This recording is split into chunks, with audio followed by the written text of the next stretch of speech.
Αυτό πώς σας φαίνεται? Για να το δω. Δείτε και αυτή την μπλούζα. Είναι πάρα πολύ ωραία. Παναγία μου!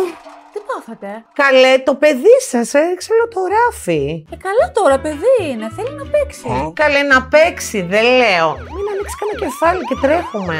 Μην ανησυχείτε. Αυτό σε μαύρο το έχουμε. Ναι, βεβαίως, όλα τα χρώματα, καλέ! Αυτό κρεμιέται σαν τον Ταρζάν.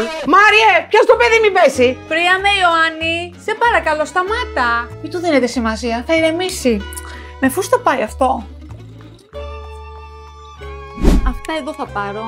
Ελπίζω να μην σε ενόχλησε ο Πρίαμος Ιωάννης μου.